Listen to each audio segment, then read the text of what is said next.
Здравствуйте. Я хотела рассказать, что так здорово, что у нас в Кыргызстане появился такой институт остеопатии.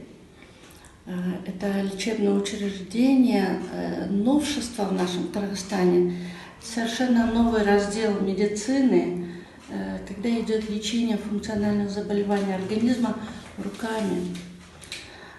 Очень много слышала, что этот вид терапии имеет популярность на Западе. Наконец, мы имеем доступ к этому разделу медицины, мы можем полечиться.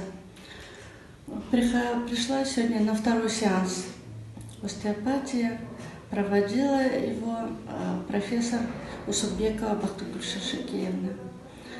После первого сеанса, знаете, это похоже на чудо.